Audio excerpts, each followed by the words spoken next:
the great hall of the Justice League, there are assembled the world's 4 greatest heroes, created from the cosmic legends of the universe. Superman. Wonder Woman. Batman.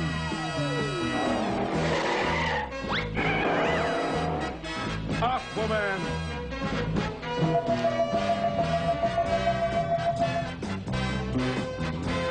And those 3 junior super friends, Wendy, Marvin, and Wonder Dog.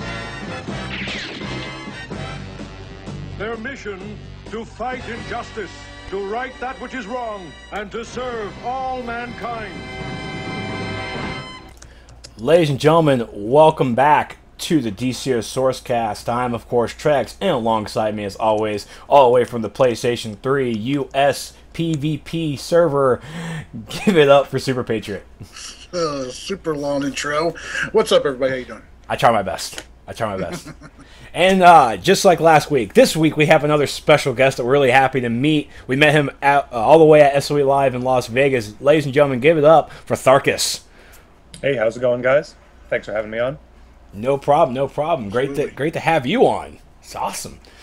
Saw you around the forums, and then finally getting to meet you at SOE Live, getting to meet a lot of player bases at SOE Live was just a great experience. So yeah, SOE Live is the one time of the year that I make sure I get time off from my boss every year. I've been going to it for years, and this last year was a fantastic one. It was the largest turnout that I've seen yet for DCUO players, and so it was a great time. That's right. And of course, and people in chat already see this, especially Super Toad, you are the man in the kilt.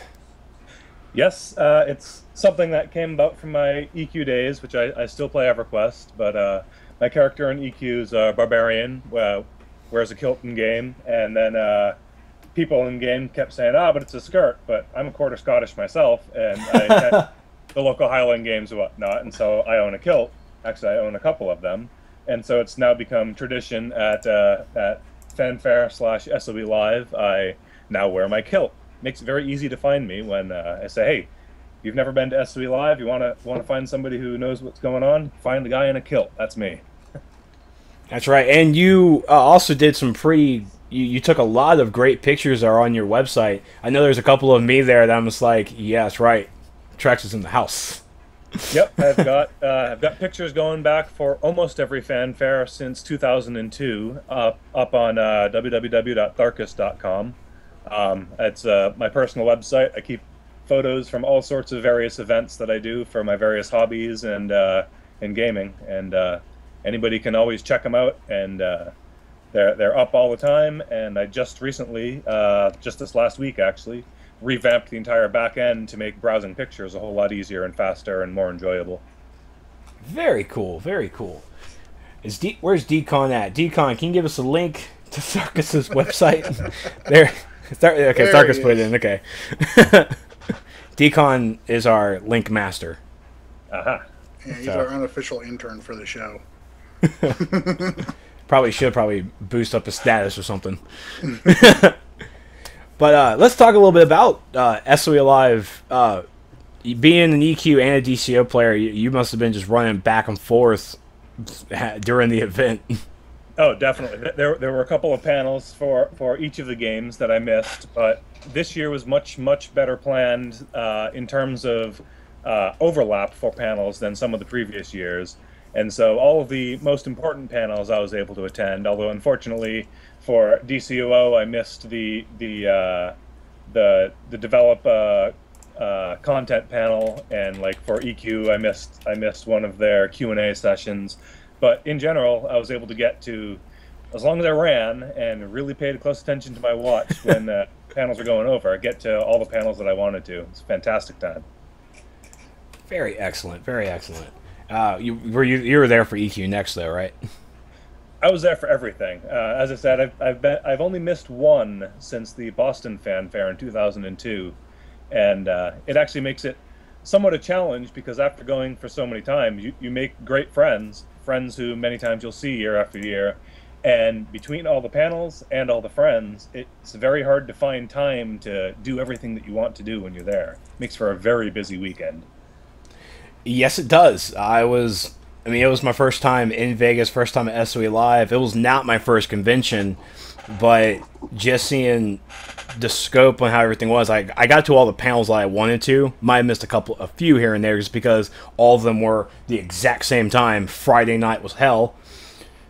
But, I mean, this just understanding, maybe because there were less vendors for me to just shop around and browse a little bit, but I made it to all the panels, so it was very well organized for SOE Live, so big thumbs up to all of them who got all functioning. I think Ashlyn did a fantastic job. Yeah, the entire community team, whether it's Ashlyn or Brass or Dixella or Amneris, or Meps, they're all fantastic, and they're very integral to making sure that things happen smoothly. So even though you may just know them as a name or a voice on a forum or occasionally a face on a podcast, they do a lot of work every year for SOE Live to make sure that it's smooth and enjoyable for everybody. That's right. So what was the one thing you took away from SOE Live, DCO related, because this is a DCO podcast? Oh yeah. The biggest thing that had me excited was the keynote speech where Jens went through the whole future plan that they've got for between the new light content, the new content with the Amazons, and the new content with the new gods, which is exciting for me. I've always loved the whole dark side and the new gods. Just that they have a plan that's going to cover years into the future, and that we're going to be able to see that whole plan unfolding was fantastic. When he pulled up the little graphic on the screen there, when he was first talking about Halls of Power, and said, well, originally when we talked about Halls of Power in the previous SOE Live, it was going to be guild halls and guild management and armories, but since they're going to be giving us all that stuff outside of DLCs, well, what is halls now? And then he put up this graphic and said, here's a clue, and it was just like, ooh, I know what that is. That's the new gods. And so that was just that moment of, yes, finally.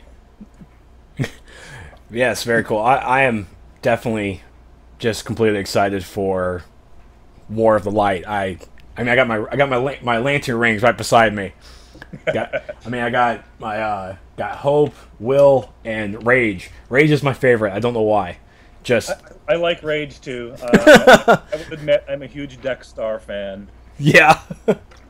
It's like, hey, he's a Blue House cat, but he's also a Rage Lantern. He's just awesome.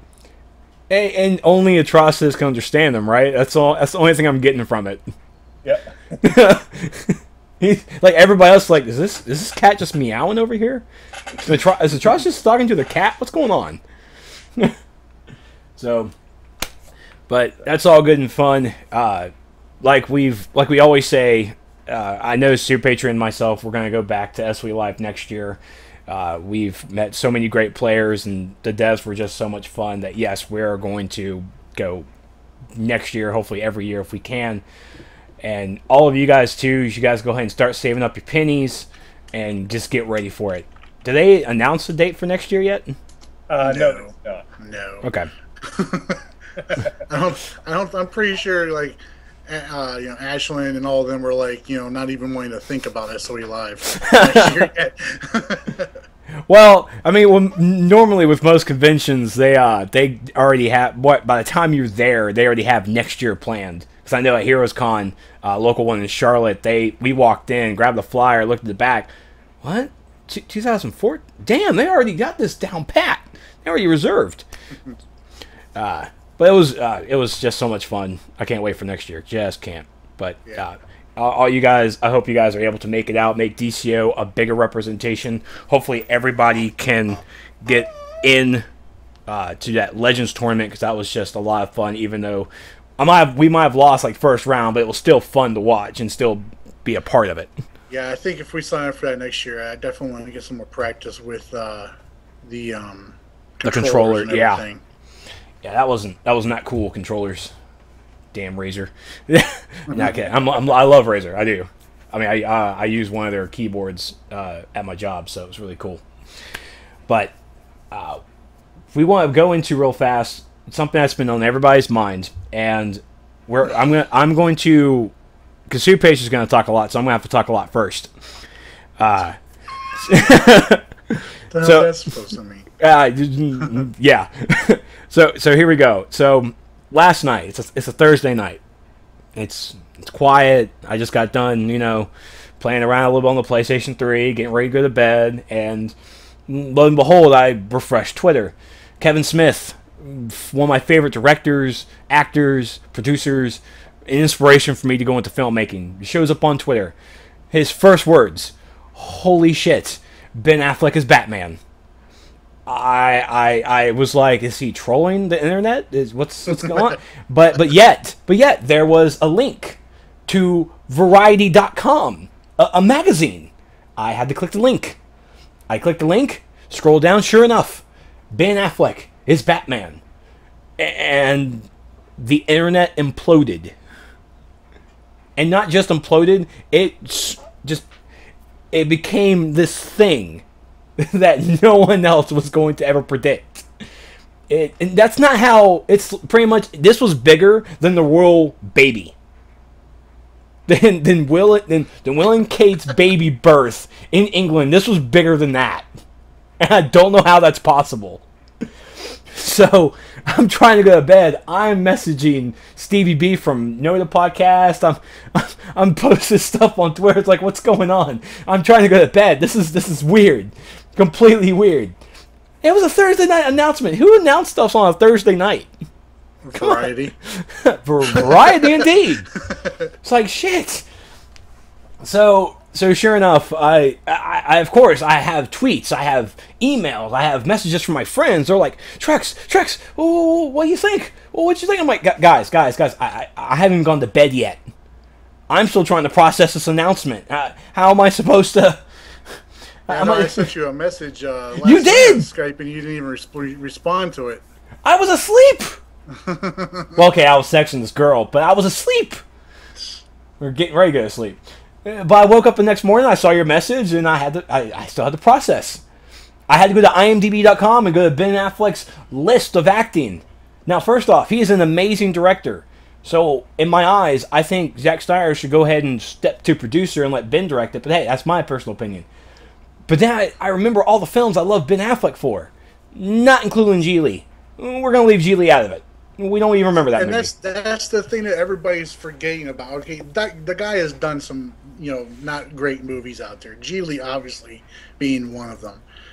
But I mean, the guy is a good actor. The guy is a phenomenal actor. I mean, no matter what other people say. I mean, yeah, people, a lot of people have been bringing up Daredevil, and now Daredevil wasn't that great of a movie. And honestly, it wasn't that great of a movie. But you know what? He wasn't the only person in that movie. He wasn't the one directing that movie. He wasn't the producer of that movie. I mean, you can't, put, an entire movie, all the faults for an entire movie on one person, on one actor. Now, hold on. You're saying that. Hold on. Could he have done a better job as Daredevil? Yeah, I think he could have. But at the same time, though, he's got to go with what the director's telling him to do too. Well, you say that we can't blame one person, but I think a lot of the geek community that's out there, I think we all agree, Hayden Christensen almost destroyed the Star Wars franchise. No, Jar Jar destroyed. Jar Jar. Okay, so it was a combination of Jar Jar and Hayden Christensen crying like a child. So and let's all right. I mean, if you are a diehard Star Wars fan, I get. I honestly I enjoyed all three of the movies. Jar Jar aside, I enjoyed all three of the movies. I didn't think Hayden Christensen was that bad playing Anakin personally. But I see where everybody's coming from with their complaints about it. For that right there, though, I mean, that's not, even really his fault. That's Lucas, man. That's Lucas. And everybody's like, I mean, look how many more people are look how many people are happy that Lucas has no control over Star Wars anymore. That tells you anything about it. Hey, man, he has that big check. I mean, I could sit back and relax, too. It's like, oh, what? You're going to bring back Jar Jar? Pfft, I don't care. Let me count my money. But Ben Affleck is... And the only thing I can really go, no, I'm not going to be Dr. Light. That's a big insult, Bass Mega. That is mean. No. No. But with Ben Affleck, he's going to be Batman. Yay. It's not Ryan Gosling, thank God. It's not one of the guys from Supernatural, thank God. Ben Affleck, I feel, can do the part. But we also have to remember, let's go back a long couple of years ago. Let's go with The Dark Knight. When it was announced, there was going to be the sequel to Batman Begins, The Dark Knight. Heath Ledger as the Joker. What? That's a horrible choice. That was stupid. What's going on here? Oh, but then we see the trailer, we see how he was, and we all dropped our jaw and just went, what? Yeah, we're there. There was a lot of people who didn't think that anybody could do a better job than Jack Nicholson did, and my opinion, Heath Ledger did it. He did. He knocked it out of the park. He did. So I support Ben. I've supported him since Dogma. I've supported him since Mallrats. I mean, literally, it's pretty much the whole Kevin Smith lineup. I support Ben Affleck. But remember, he was the bomb in Phantoms, Joe. He was the bomb in Phantoms. Well, not only that, he was great in Good Will Hunting. You know, I know a lot of people have their opinions about Jersey Girl. I thought Jersey Girl was an excellent movie. We agree to disagree. A movie that I personally relate to on some levels. Okay. You know, there's other movies out there that he's done. Dogma, I thought he was phenomenal in Dogma. One of my favorite scenes of his is in Dogma. Same. That rant of his in the parking garage. It's just, the guy's had some bad movies out there, but everyone's had bad movies. Come on. Everybody's had bad movies. John Wayne had bad movies. John Wayne's, you know, an icon. Yeah. Robert Redford's had bad movies. De Niro's had bad movies. Pacino. Anybody see Insomnia? Hey, you watch out now. I'm just saying, man. I like that movie. It had Robin Williams in it. I liked it. Yeah, and if it wasn't for Robin Williams, that movie would not, be as good as it was. Robin Williams playing a psycho is gold. All right. It's very true. Tharkis, what do you think about the Ben Affleck thing? Well, it's one of those things where I'm a bit reserved because, as you said, when they announced Heath Ledger as the Joker, I remember that the internet exploded with, oh my God, all I can picture is the Joker getting it on with Batman now, and Cowboy Joker, and all this stuff. Oh, that's right. It was actually. You're right. It was after Brokeback Mountain. I forgot about that. Brokeback Batman. So yet we've all seen how well that actually turned out. And on the same token, people go back and they say, oh, but Daredevil is terrible. Well, one, as you said, he did not direct or write Daredevil.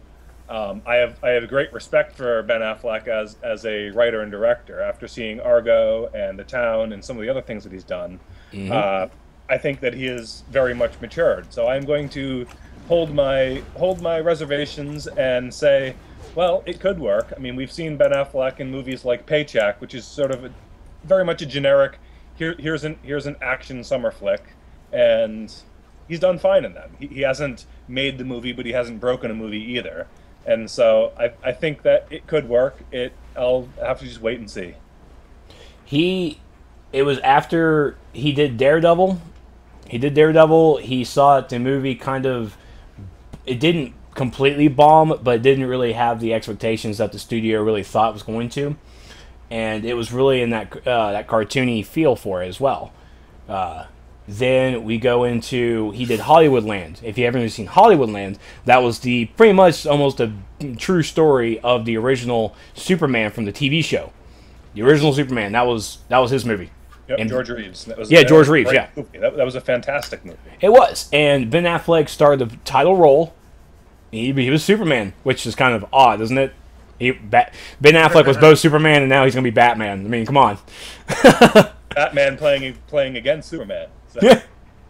So, and it was like after Inception all over again, right? So he did So he did Hollywoodland, and after that movie came out, he announced that he no longer wanted to do comic book movies. Because once you do a comic book movie and it's kind of successful or it's kind of bad, you're going to get that stigma. And Ben Affleck worked his tail off to get that stigma of Daredevil off his back. And then, two, he saw the stress that it did for George Reeves. Because, I mean, the dude killed himself. I mean, Superman killed himself. How odd is that? Allegedly. and so Ben Affleck didn't really want to have that kind of fandom or really that look to himself as a comic book hero, so he didn't want to do anymore. 13 years later, he worked his butt off. He became an Oscar-winning director, Oscar-nominated actor, and all this. The list goes on. The dude just changed completely. And then he came into, now he wants to do Batman. I can't really judge him until I see him in action, but, you know, as long as he doesn't do the Christian Bale gruffy voice, I think we'll be fine. What, you don't think he sounds good like this? Where is he? What? You got marbles in your mouth? What's going on? Let's see him fix his back. Let's see that, huh? He's gonna fix his back with hanging by a rope. The medical science behind this is astounding. Alright, so that's our take on Ben Affleck. For all you people who actually know what Nerds of the Apocalypse podcast, the podcast I do as always, I gotta go with my buddies. We're gonna try and do something funny to talk about our Ben Affleck reactions, which should be kind of hilarious. So once again, thank you all for joining us on this podcast. We, of course, have special guest Tharkis, and the reason we have Tharkis on the show is because we're going to talk about the Sorcerey Changes thread that the devs put onto the forums a couple of weeks back, maybe a month. And Tharkis is one of the guys that you go to for sorcery advice, if I'm not mistaken, if he wants to toot his own horn. Well, yeah, I mean, some people call me strange because I have two characters, Tharkis and my hero, not Tharkis. They're both sorcery, healers and DPS. They're essentially the exact same character, but I like sorcery. I know its strengths, I know its weaknesses. It does have a lot of weaknesses, but it does have a lot of strengths too. And while sorcery does need help, it's not as dire as reading this thread on the forums would have you think. Yeah, and I think a lot of that has to go based off the fact that it's, for some people who don't, aren't as experienced with it, it's very, they've been stuck with, set, like one cookie cutter loadout, basically, that they've been able to, make work out of. But then there's people out there like you and other, sorcery players that have been playing it for, since launch or whatever, and you guys have worked out a lot of different ways of using sorcery. Yep, and I mean, there is no doubt about it. There are many sorcery powers that are either 100% useless or so laughably bad that you can't understand why anybody would ever use them. I was telling Trexlight just before the show, just the previous night, I was talking to a fellow in my guild, and he's like, well, what about that bottom power in the summoning tree there? Soulstorm, I think it's called. What's that one do? And I said, you've never seen it? He said, no, I've never seen it. And I said, well, there's a good reason you've never seen it. I said, how does this sound to you without even seeing it? Okay, it's a cast time power with a 4-second cast time that then goes into a channeled power that's a 3.5-second channel. The entire 7.5 seconds, you're interruptible with a lunge. You've got with the new icons, you've got the nice target above your head for almost 8 seconds. And then when it's done, it has another 6-second recast on the power. And he said, you're not serious, are you? And I said, yes, I am. I'm serious. That is Soulstorm for you. A lot of people don't really like, Life Element? Life Element. That's one where I can show you on this podcast. So what you're all actually watching right now is Tharkis and I are in game. I'm on my villain sorcery character because I'm leveling up the sorcery, and Tharkis, we're going to talk about the changes that sorcery really needs, and then we're going to also go into pretty much builds that players out there could go with until these changes come in, and then we'll just probably bring them back online. And it's like, all right, talk about a new loadout. Yeah, and I mean, for example, life element. It's one of those things where, when you look at it on paper, it sounds like it would be cool. I mean, you think it's like I can summon a healing barrel whenever I want. But when you actually use it in practice, it's quite terrible. Say, okay, the tank is taking a lot of damage. Quick, let's summon a quote-unquote healing barrel, this crystal, and throw it at them to heal. Oops, I missed them. They're getting no heals. Or, hey, I just got toggled by an NPC, and I dropped the crystal, and it rolled across the room, and now I need to chase it down to pick it up and try to smash it to get some heals out. Say, where are you going, Crystal? Get back here! It's like, you guys get over there. We're dying. I'm gonna pick it up in a moment. It sounds nice when you look at the power, but in practice, anybody who uses it is in for a lot of trouble.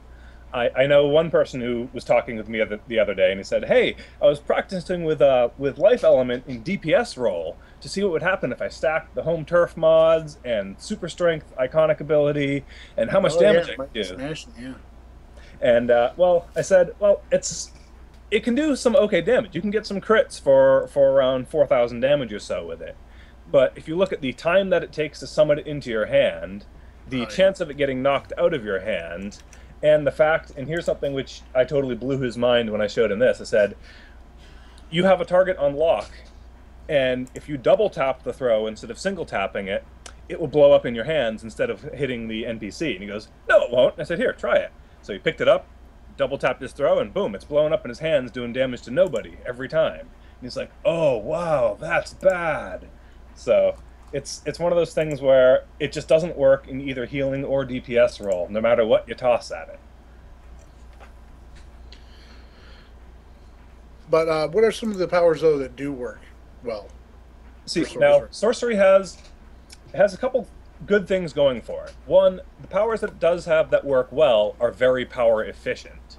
While it needs a lot of help, particularly in the DPS field, in terms of one of the big problems that it has no fast spammable power with a fast recast that does high damage. But what it does have is it has a couple of good powers that are really long recast. For example, circle of protection, or as they call it now, circle of destiny, circle of whatever the other one is. Yeah, protection. That power, if you're against a large number of NPCs that will stay around for a while, that aren't going to die instantly, the amount of damage you get out of it for the amount of power that it costs to use is phenomenal. In addition, the Soul Wells can do the same thing. In DPS role, the Soul Well, when you use it, it's not that fantastic. It's a very slow cast time, which is actually a problem that most of sorcery powers have. The cast times on the powers are very long. They all have long, complex animations, and as a result, if you don't have something to clip that animation with, then you get stuck with, like, for example, with Soul Well, it's like a 3-second cast time. But it's also a worthy ability to use in DPS role, because when an NPC dies and Soul Well is up, it will give everybody in your group that 3% crit buff. And that 3% crit buff is actually pretty strong. It's not as strong as, say, Carnage or the new ability that Celestial is going to be getting. So it's something that I hope either this buff or perhaps the Vengeance buff ends up getting some sort of tweak to it to bring it in line with the other healing powers equivalent buffs. But the crit buff from the Soul Well is the only real buff that sorcery can bring to its group. Right. And in addition, Soul Well, it lasts an extremely long time. You drop it, it's kind of fire and forget. And again, that turns into power efficiency. And so at the end of an alert, or if you're running a raid and you've got a couple of power hungry DPS, say you've got a Quantum on a light and you're running 3rd DPS as a sorcery, you will not, as it currently is with sorcery, you will not be able to keep up with them because you don't have the ability to spend the power that you're getting fast enough to turn that power into damage. You'll be able to be competitive, but you won't be able to top a scorecard right now, not with the way things currently are. It was a lot better when you could melee in the content, like in the T4 content. Sorcery can sort of hide its deficiencies by the fact that, and this is kind of counterintuitive, even though it's a might-based power set, if you stack precision with sorcery, because your recast times on your powers is so long, then you go with a slower weapon, say for example the staff.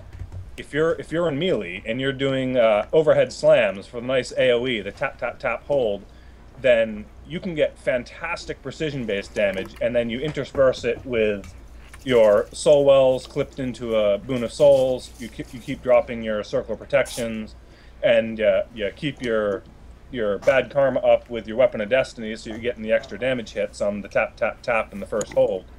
It's just the perfect speed that you can actually get fantastic, very power efficient DPS from sorcery in melee range. But that's the caveat, in melee range. From range, it has much less going for it. You can't clip with Karmic Backlash in range, for example, because the range on is too short. When I'm meleeing, I will clip my overhead slam with a Karmic Backlash, but when I'm range DPSing, I actually go with throwing knives from the acrobatics tree. Both of my characters are acrobatics. And it's unfortunate that throwing knives is superior to any sorcery power right now in terms of the damage potential and range. Wow. What about other things like shared fate and everything, though, when it comes to healing, at least? Because I think that's where, I mean, I know people have issues with the DPS and all that, but there's a lot of people out there that feel that sorcery, just pales in comparison to everything in regards against nature when it comes to healing. Well, there is no doubt that nature will have a much easier time of healing. That said, I can solo heal as sorcery any content in the game. You want to put me in a Paradox raid, I'll solo heal the whole Paradox raid. You want to put me in Nexus, I'll solo heal Nexus. Sorcery healing is there's no real tricks to it. It's very much kind of like old school MMO, like EverQuest or WoW healing, where you really have to be reactive and watching health bars. My healing loadout, what I'll tell you, I had somebody tell me the other day that my healing loadout's a old school healing loadout, but he wasn't able to tell me what a new school healing loadout is. So I'm still not entirely sure what he meant. But what I do for my healing loadout is I have Watcher, then I have Soulwell and Boon of Souls, and I have Rejuve, which is the staple heal for sorcery. Right. I have Circle of Protection, and then what I use in my 6th slot, and this is something which there's a lot of debate between sorcery players. A lot of people really like Arbiter because you can basically, you're not using any power for the whole time that it's up. You can keep spamming powers. But I actually tend to go with Transcendence because I love the ability of Transcendence. Say I'm solo healing Paradox. In Paradox, you are going to die. Whether you end up getting bubbled by the Oppressor or you're caught in a healing animation, you get rolled over by the Tyrant in the center, you're going to die sometimes. But the fantastic thing that I like with Transcendence is I get rezzed, I immediately click Transcendence, and not only do I get back to full power, but it even gives me time while Transcendence is going. I can open up my inventory, swap around my trinkets for ones that aren't on cooldown, refill the sodas in my bar. I just like the couple seconds of invulnerability that Transcendence tends to give me over Arbiter. But right. in general, that loadout that I have, Watcher, Soulwell, Boon of Souls, Rejuve, Circle of Protection, pick your Supercharge. That is going to allow you to heal essentially anything in the game. A lot of people don't like Soulwell, and the reason why they don't like it is I think they don't realize that it stacks with itself. Yeah, because you have up to 3 of those out, right? Yep, you can have up to 3 of them out. Now, only the last one is going to give you the burst heal when an NPC dies. That said, each one of them is going to put at a very large range Soulwell Aura, and that Soulwell Aura is it's a base 2 to 6 heal. So say you have 4,000 resto, it's going to be healing around 50 to 80 a tick in hit points, but you can stack 3 of them. So you're giving everybody in your raid say 150 to 260 or so per second or per tick heal. It's actually not a bad heal for topping people off, particularly when you're solo healing. Right. We have a question here from chat from Michael Grid. In PvP, should players even bother trying to kill Watchers? See, this is something where in PvP, my loadout is almost exactly the same. The only thing that I change in my PvP loadout is I take out the Soul Well because it's too slow. It doesn't do enough healing for the burst damage you're going to get in PvP. And I just swap my Soul Well for Condemn, so I have my tank debuff on there. I love it when I'm PvPing and people focus on my Watcher. Watcher is not expensive to recast. What you will notice is on my bar, I keep Watcher, but I don't use, and I'll get to the reason why, I do not use Sacrificial Offering. So I have no way to refill the power bar of my Watcher. But if somebody kills my Watcher, I can resummon it instantly, as long as I clip that summoning with either a Rejuve or a Boon of Souls, preferably a Boon of Souls, my shield. They won't be able to interrupt the Watcher summoning, and that's something that's important. The Watcher summon animation, if you get interrupted during the animation, it will cause the Watcher to despawn again, but it will still consume your power. So you always want to, in PvP, clip your Watcher summon with something else so that you can't get your Watcher to poof on you. But it's going to refill the power of my Watcher if they kill it, and then, hey, they're just going to have to kill it again. And if they're focusing on my Watcher, well, they're not focusing on me. Yeah. So there you go. So what exactly would you do? I mean, your personal opinions as far as, what they should do with sorcery. I mean, obviously, life element and the soul storm you would get rid of, or Yeah, what would you do different with those powers? Well, if you look at the summoning tree, and I don't know if Trex wants to pull up the summoning tree in the live stream. Sure thing. And if you look at the summoning tree, and for example, if you go straight down the center, you have Conjure Soul, Transmutation, and Life Element.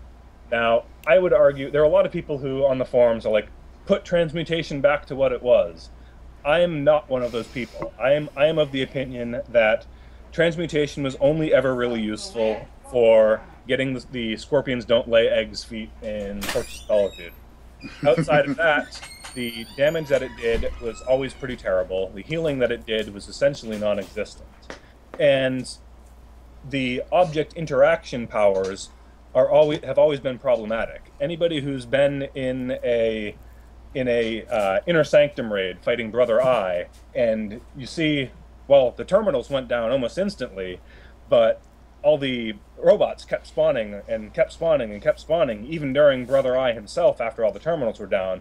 Well, that's usually an indication that you have a sorcery player on your team who's using Transmute. Some of those interactions were just broken because they didn't know how to handle the objects being blown up in one shot. And they were looking for a health gets to X percentage, trigger some script or effect, and Transmute would just break them completely. So I'm of the opinion that Transmute was never a usable power per se in the first place. And so if you're going down the center tree, just get rid of Transmute, get rid of Life Element, and replace them with something else. I don't necessarily have a perfect recommendation for them, just something different. On the same token, if you're still looking at the summoning tree, you look at the summoning tree and you go, okay, there are 3 different pets in the summoning tree, of which 1 is ever used. I don't think that sorcery needs 3 different power slots consumed by pets. I would say, okay, give sorcery a single pet that is either, if you're in DPS stance, it summons the DPS pet, or if you're in healer stance, it summons your healer pet. And that would free up. Right now, I mean, it looks like sorcery was envisioned to be sort of the pet class of the original classes in the game. Yep, I see that too. But pet management never went into the game. Abilities to control your pets never went into the game, and the UI for pets has been broken for so long. Inability to see your pet's health or power, that even the one power in the game that does interact with your pet's sacrificial offering, which I'll talk about in a moment, it just wasn't usable because you couldn't tell when your pet actually needed power to use it. Yeah, I mean, I remember in the gadgets tree we had that problem as well. That we had all these different turrets, and they did the smart thing, which pretty much combined the turrets into one functioning unit. Yes, and it's a very similar case here where we have 3 pets, yet essentially one of them ever gets used, Watcher. The other 2 are essentially unused, but if you combine them together, then perhaps the new pet would become usable in DPS role, whereas the Summon Fury is supposed to be the DPS pet. It doesn't do any appreciable more damage than, say, the Watcher does. So Right. it's not really... But the Fury helps to spread the bad karma, though, doesn't it? The Fury does not actually spread bad karma unless you are placing bad karma on NPCs in the first place.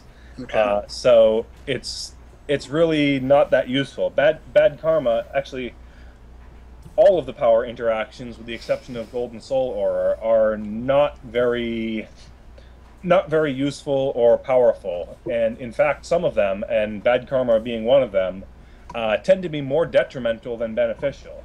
If you look at the bad karma interaction, some of the better powers that Sorcery has, Weapon of Destiny is one of the most power efficient DPS powers in the game. It's fantastic. It does need some tweaking. Weapon of Destiny, it's a beneficial power, but similar to, say, Ice Bash or the other equivalent weapon proc powers, yet it doesn't cast like a beneficial power. It kind of has a slow cast time, and it cannot be used to clip another power, unlike Ice Bash and the other equivalents. And so if it was changed so that you could then use Weapon of Destiny as a clip for another power, that would be a big boost right there. But another problem that it has is, and if you look at the description on it, that as you see there, depending on your role, inflicts bad karma so that the enemy either heals or damages, etc., and then does additional damage. But what it doesn't tell you is that if the NPC does not have bad karma, that first hit, which gives it bad karma, consumes one of your procs. So you're actually doing less damage if you don't have the power interaction, instead of doing more damage because you have a power interaction. And many of Sorcery's power interactions act that way, where it's detrimental if you don't have the power interaction, rather than being an extra bonus if you do have the interaction. Right. Okay. And so I would definitely love to see the power interactions for Sorcery change. Sorcery has more power interactions than any other class out there.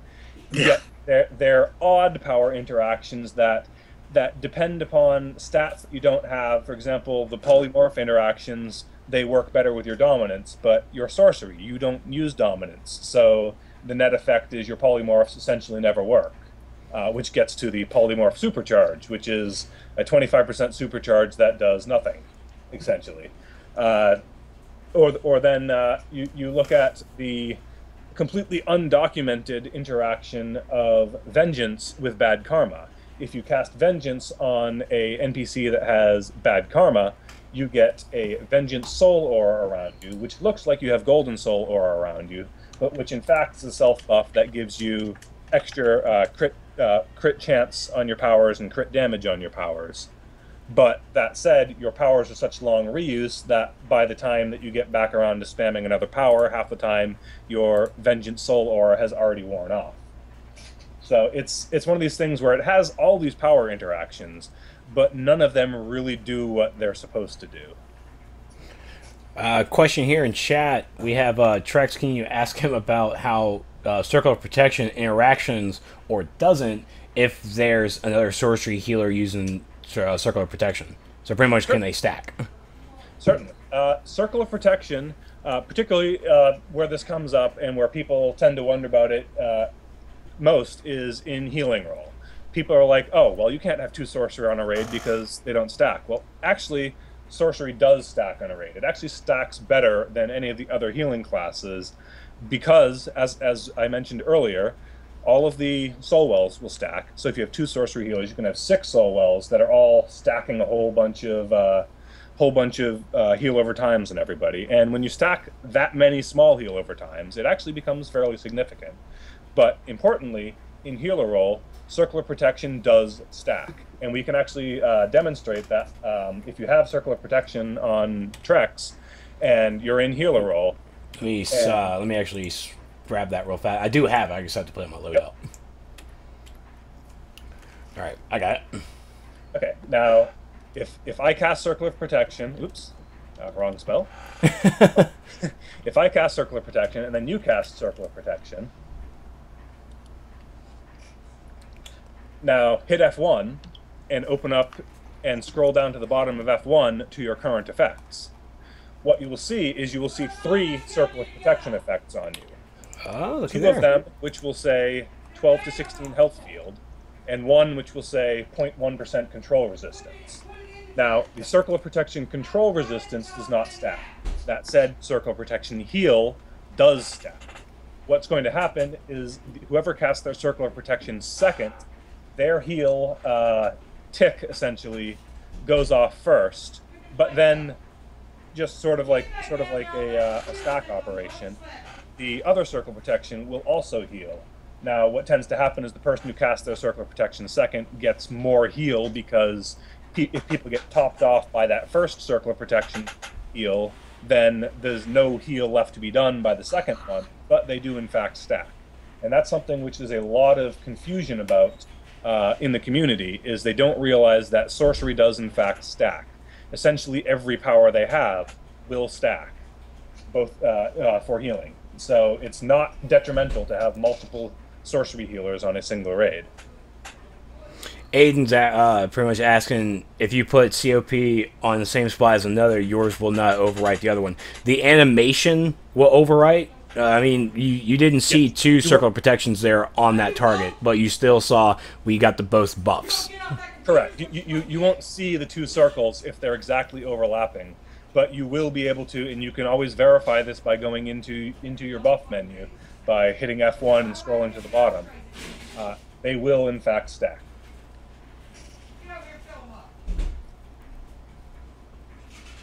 So I guess while we're on the topic of sorcery heals, we can talk about basically what I consider the biggest deficiency of sorcery heals currently. As I said, I can solo heal any content in the game, but the one thing that the loadout that I mentioned to you is essentially lacking, and it's the one thing that sorcery in general is very much lacking. It has no effective, usable group heal. It has, people will say, but you have Invocation of Renewal. Yes, but Invocation of Renewal, when you cast it, it's a channeled power that is doing no healing for the full 3 seconds before you cast it, before it will then heal. And when you use Invocation of Renewal, if people in your party are taking damage, particularly if, say, you're solo healing a raid, they may not be able to live 3 seconds to get that big heal at the end. You're actually, in fact, far better off with Sorcery Current, spamming a couple of quick rejuvenates and topping off people that way. So the big thing that sorcery is lacking is the equivalent heal for nature consumes pheromones off of players and uses those pheromones to turn that single target heal, the equivalent of rejuve, into a massive group heal. And that is where nature healing, hands down, has the biggest advantage over everybody, is that their single target burst heal is also their group burst heal. They don't have to spend any extra points. They don't have to use their casting time heal spell to heal a group. They can heal it just using their normal single target. As long as they cast an ability to get pheromones out there first, well, then when they consume the pheromones, their single target heal becomes a very effective group heal. And sorcery, it needs something to match that group heal. The best group heals that sorcery has right now, in terms of actual usability on raids, are going back to Soulwell and Circle of Protection. Well, both of those have problems in that they're heal over times, they do not deal well with spike damage, and they're both positional. You place it, and then it stays there. If you're on an alert, it doesn't follow you around. It's a long recast, so you end up getting a trail of soul wells behind you, which aren't actually doing anything for your group. And the COP, well, unless somebody steps into it, they're not going to be getting that kill. And so you can miss half of your group or more if they're not standing in exactly the right spot. And COP isn't always the easiest to target exactly where you want it to go, which is why most of the time you find it under the tank, because that's the easy place to get a target. Aim wants clarification because he found this on the wiki stats about the dominance adding to restoration. I mean, that's true. Mm-hmm. So, I mean, that was something that they added when they did a stat change a while ago. I think that was something they added in there mostly for the fire tanks. The dominance adding to healing was added in both primarily for fire tanks, but also for shielding effects for controller classes. But it's something where you really, as a sorcery, or I would say any other healing class, even with my 170 skill points, I can't afford to put anything in dominance. I'm much better off, once I max out my restoration, put stuff into the hit points, put stuff into my white damage, my critical hit chance, my critical hit damage, things that are going to make NPCs die faster. Because, well, if things die faster, that's less healing I have to do. Yep.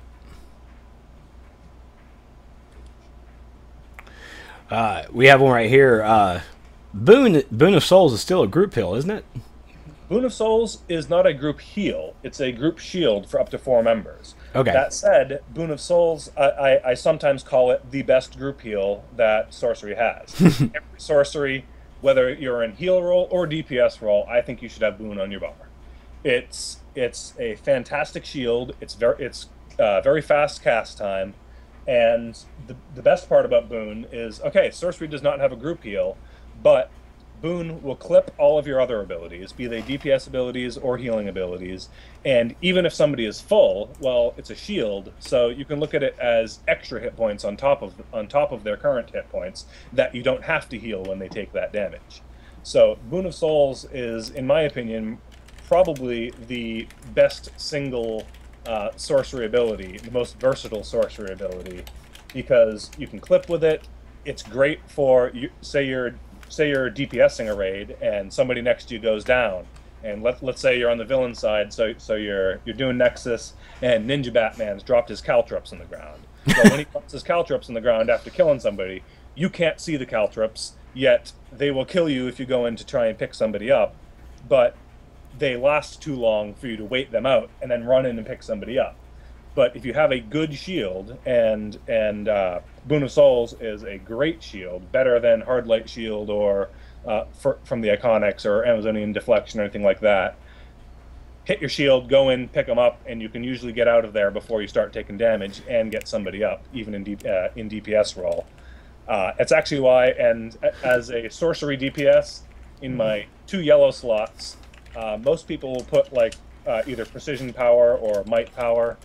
I put Precision Resto, just because I'm using my boon that often, even in DPS role, that as long as I'm not sacrificing my DPS stat, sorcery is very power efficient. I can't burn through my power. I want that extra resto so that my shield is going to be, even though it's not much, say with the expert plans getting an extra 100 resto, well, that extra 100 resto, it adds up every little bit. So, and Boon of Souls, fantastic power. It's the one power that they better not touch because I love it as it is. No one from Michael Gray. What order of importance do you suggest a healer invest their skill points? Now, not just as a sorcery healer, but just all the healers. Okay, yeah, so for healing in general, I would say, and it does sort of depend a little bit on your class. Because, for example, the power interaction that sorcery gets when sorcery casts Rejuve or Invocation or whatnot, Golden Soul Aura with the 10% critical heal chance buff, means that with sorcery you're going to get a little bit more bang for your buck out of the critical heal percentage than you are out of the critical heal chance. And so for sorcery, I would say get your critical heal chance after you get your critical heal percentage.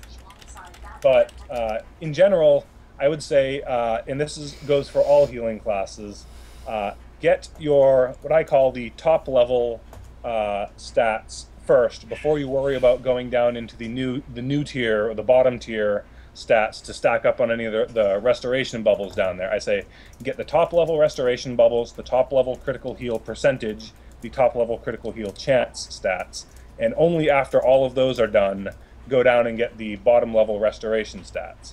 In fact, I would even go further than that, and I would say before you go and get the bottom level 7 restoration per point skills, I would get the top level 15 hit points per point, or 15 health per point skills first, because let's put it bluntly, the amount of healing you do when you're dead is 0. And if you're doing content which is at all challenging, you are going to be hit.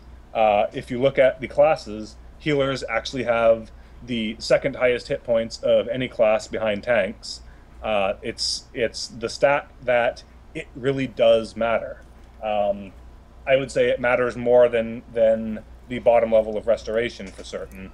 So if you're buying your points, I would say go in order of pick up your 15-point restoration bubbles, pick up your critical heal chance if you're a electric or nature, pick up your critical heal percentage if you're sorcery, and then pick up whichever one you didn't just pick up for your power set following that.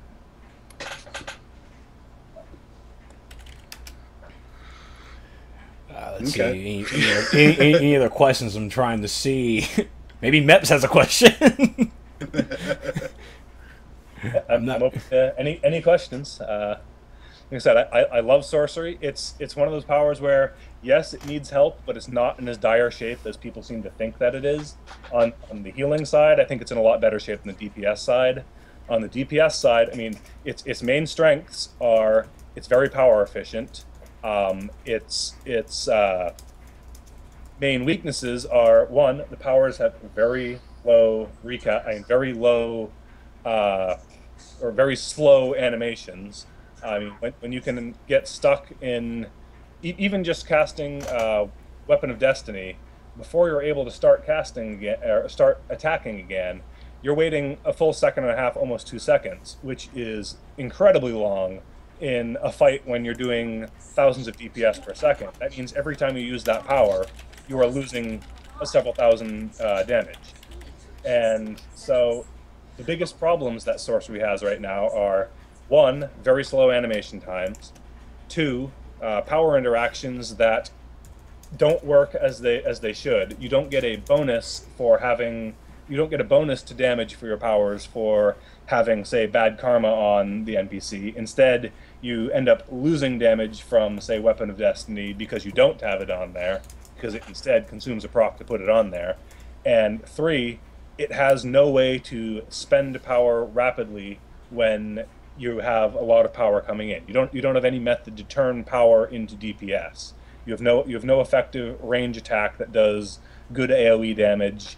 You don't have anything like Gauss Grenade or Detonate or Frost, or even like Frost Snipe, for example, that Ice has, where if they're doing single target range DPS as Ice, Frost Snipe has such a quick animation that essentially it's almost the equivalent of no animation. You just start right back into your combo again, and you don't even notice the hiccup in your work. Whereas sorcery, if I look at my sorcery DPS, here's the loadout that I typically use when I'm DPSing a sorcery. Use Weapon of Destiny, Throwing Knives, Soul Well, Boon of Souls to clip my Soul Well, Circular Protection, and then the last one I kind of toss around a little bit. Sorcery has no good supercharge for DPS. Baleful Transmogrification, don't even bother trying it. It's terrible. It does almost no damage. The primary damage of it can be resisted because it's a polymorph as well, and if the polymorph doesn't land, well, your whole power is messed up. And it's 100% supercharge. It's just terrible. So my last slot, I either use, in the newer content, I've been using Final Ruin, which is the finisher move, because the NPCs, they've got so many hit points that you tend to have a lot more opportunity to use it. That said, Final Ruin is still, it's rather slow, it's prone to being interrupted. It could use some help. If it was made more along the lines of a couple of the newer finishers, it would be a lot more usable. But it's decent. It's a decent power when you can crit for 4,000 to 5,000 damage, yellow damage with the second hit when the NPC is under 35%. Or the other power that sometimes I put in there is actually Invocation of Renewal, and I don't put it in there for the 60% damage buff. I actually use it because Invocation of Renewal, being a beneficial spell, a heal spell, it's a second clip, which I can then jump out of since it's a cast time spell, and use that to get out of the animations of any of the other extremely long animation DPS abilities that Sorcery has. So, for example, if I cast Circle of Protection, I've got to stand there and wait while I'm raising my hand up into the air, and then I can start my weapon combo again. But if I'm fighting against content where I know I'm not going to be using a finisher move, for example, say I'm an alert and NPCs just don't have enough hit points to bother with my finisher, instead, I would cast my Circle of Protection, I would immediately go in Invocation of Renewal, and then I would tap my jump and I would go back into my weapon combo. And just the fact that having a power on your bar that does nothing, all it does is allow you to get back to your weapon combo, increases your DPS so much with Sorcery, is kind of indicative of the problems that Sorcery DPS has, with the incredibly long animation times and the incredibly long recast times on the powers. We have a question here from Dave. Where is it? He's having bad luck getting a good hand blaster weapon, and he's currently using staff. Is that a bad choice for weapon? Now, I have to ask Dave, are you doing healing or DPS? Yeah, and it does matter very much for healing and DPS, and it matters for the content you're doing. He's healing.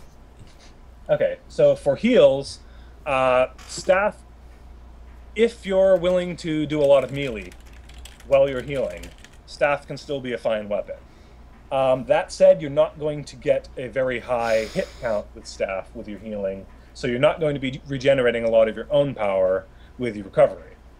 But Sorcery tends to be able to be sort of up and in the face of NPCs. So when you're up and in the face of them and you're healing, you can just keep dropping your COP right under your feet and the target that you're beating the crap out of.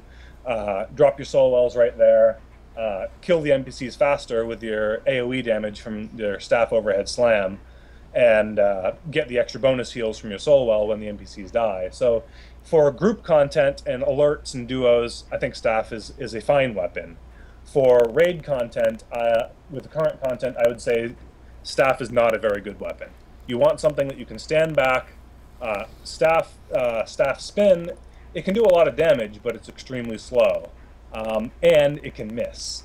So what you really want for healing in a raid is you want something fast and, in the new content, particularly with the powers that they have, something mobile. I like bow because I buy flurry shot, and then I can do the tap, tap, tap, hold, and I can be walking back and forth, strafing around, and I've got all the mobility I need in the world to dodge attacks, to get out of the way of things, to run over to pick people up if I need to res somebody. But I'm not stuck in place. Whereas if I'm using, for example, hand blasters and I'm doing the tap tap hold beam, while I'm channeling that beam, I can't move around. Martial arts is a fantastic weapon for rebuilding power and building fast combo. If you buy just Shuriken Storm, but you don't buy the last one, Enhanced Shuriken, it's actually probably the fastest combo builder weapon in the game. You just keep doing your hold for your range attack on martial arts, and you will build your combo and you will build your power for recovery very fast. Oh, wow. That never even crossed my mind. But the thing is, while you were doing it, the hold animation, you're kind of stuck in place. You end up kind of bunny hopping to try and maintain your mobility while you're using martial arts. So you end up kind of doing a jump, jump, jump, jump while between your holds, and I find that it's very serviceable. You can do you great in raids. I just like the extra mobility of bow if I can get a bow. Now for DPS, hand blasters is fantastic for DPSing from range. I used to like dual wield, but after some recent changes to dual wield and they slowed it down a bit, the big problem that I found with dual wield as a weapon for sorcery is you get stuck in the animation, and then you end up having to hop around and jump around before you can get out of that long dual wield hold animation before you end up using another power. And I found that to be too much of a detriment when doing content, and it became too easy to, okay, you're fighting the Paradox Warrior, and he's turned and he's facing you, and he's going to launch a big red bubble of death at you. Okay, you start to roll, you go to roll out of the way, but you're still stuck in that animation, so it won't let you block and roll, so you end up jumping and trying to hop out of the way, and then by then it's too late and you end up being dead. So it's a balance when you're talking from range. But for melee, staff is my favorite sorcery weapon. If I can melee content, I want to be there with a staff. If I can't melee content, if I'm healing, I like bow. If I'm DPSing, I've been using hand blasters a bit lately. Dual wield can still do fantastic damage, but you're a little bit more prone to sudden random death. But it's weapon choice matters a lot more for sorcery than some other powers, I would say. Yeah, we've always said, even in the show, that I love bow. Bow would probably be on every one of my characters if I just wasn't a stickler for how my character wanted to look. But I mean, I tank with a bow. I love using bow. It's great as a melee. It's great with ranged. It's one of the most versatile weapons in the game. Yeah, it's also a weapon where, if you want the easiest time of getting the don't kill any of the ads while fighting Jarell feat, equip everybody in your group with bow and just use flurry shot and single target powers. And it becomes incredibly easy to get that feat when, instead of everybody using, you go and you use a hand blaster combo, and say you're using the hold tap combo with hand blasters. You do hold tap, and the tap is a nice big AoE damage, and kill all those ads really fast. You do a staff overhead slam, you're meleeing, you're going to do a lot of damage to everything else. There are a lot of weapon attacks which you don't think of as being AoE weapon attacks because they may not do a lot of AoE damage. Just your normal staff hold, your melee hold, it is going to hit multiple enemies around you, not just your target. But bow is a fantastic weapon for pouring on that single target damage, and so I like it because of the mobility. It's also very versatile. See if there are any other questions about cool stuff, because we have, well, Mess was standing beside me. Where'd he go? Did he fly? He disappeared. He was standing here a second ago. Scared. Oh, there he is. Oh my god. He's using new movement mode. He's teleporting. Kill him. No! Are you kidding me? I am level 17. I'm sure that Meps probably has his evil anti-monitor trinket equipped, and he's just waiting for us to attack him so he can click it and kill us all. So, so I'm not going to fall for the Meps trap. No, that's exactly what we're going to call it. I remember actually my first character when the game launched was not actually my fire tank that you all know and love. I actually started out as a sorcery healer. That was the first character. I got to level 30 and just rocked the world as a sorcery healer. I really liked it. The Circle of Protection, Bring of Souls was always up. This is at the same time back at launch. Things have changed greatly. and I've played sorcery since it was actually the last character that I created during beta, and I liked it enough that it turned into my main during live after beta.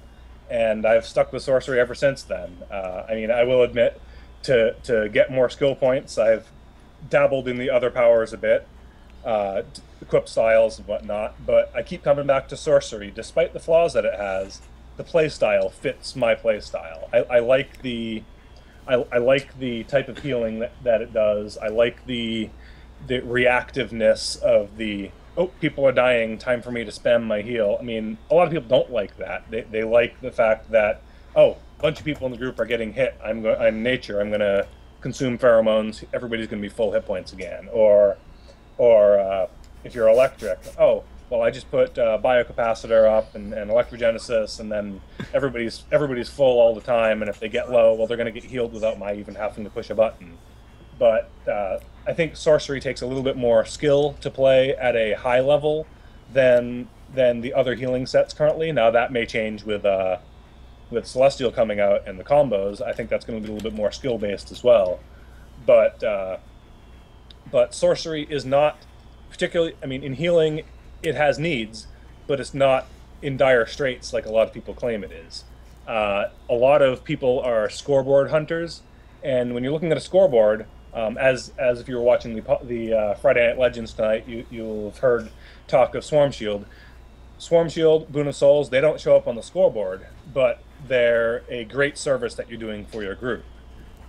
Scoreboard hunters will many times ignore sorcery because they see, oh, well, it's much easier to get bigger numbers with electric or nature. And that's true. It is much easier to get bigger numbers with electric or nature. But on the same token, those bigger numbers are not coming because they're healing better. They're coming because they are over-healing. When you heal somebody who's down to 90% health and you hit them with your big heal and it heals them for 5,000 damage, well, you get 5,000 hit points of healing on the scorecard, even though you only healed, say, 1,000 damage of health. Whereas a sorcery healer, they're healing a lot more by very small numbers that happen in profusion. So you've got several soul wells down, you got a circle protection down. So when you heal them back up, that 1,000 points of damage they may have taken, you're only going to get just barely over 1,000 heal credit on your scorecard. So for scorecard chasers, sorcery always looks weaker than it is. Yes, it could use some help, but it's not in dire straits like people claim it is on the forums. Sorcery DPS is in a lot worse shape, but again, as I talked, it's not in terrible shape. It just needs 1, faster recast times, 2, power interactions that matter, and 3, spammable range usable AoE type attack, something similar to, say, throwing knives, which is what I use in my loadout, in order for it to have essentially a power dump. Something so if you're doing fast weapon combos, you have something at the end of every weapon combo to use and consume the power that you're gaining, rather than sitting there at a full power bar when all the hard light, quantum, and mental, etc. in your group who are DPSing have empty power bars and they're just waiting for power to come to use more powers. So, what do you feel about the shielding in sorcery? Since sorcery was technically the first one that actually had a shield. Go ahead. I was just saying, like, what things that you think that could be improved upon, or do you think it's just fine as it is? I think that, as I was saying earlier, Boon of Souls is my friend. It's probably my favorite individual power that sorcery has. Now, the only thing that is lacking is, as I said, since it doesn't have a good group heal, Boon of Souls kind of becomes the group heal.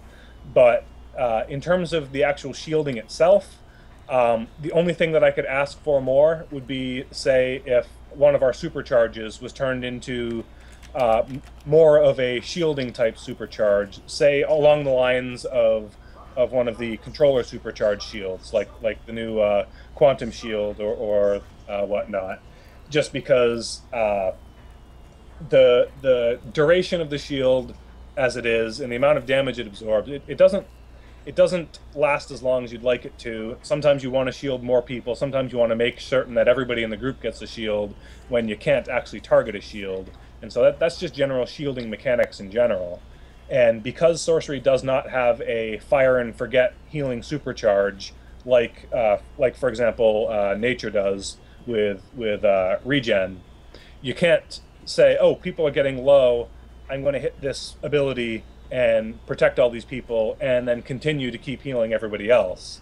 And if sorcery had an ability that allowed you to pick up, say if it was a supercharge ability, and use it, shield everybody in the group from some damage, perhaps give them some healing over time and some power over time, but also not, unlike Transcendence, not prevent you from using any other powers or abilities and lock you in place, then I think that would be something that would be very beneficial to the class. But in terms of the shield itself, Boon of Souls, it's a fantastic shield. I love it.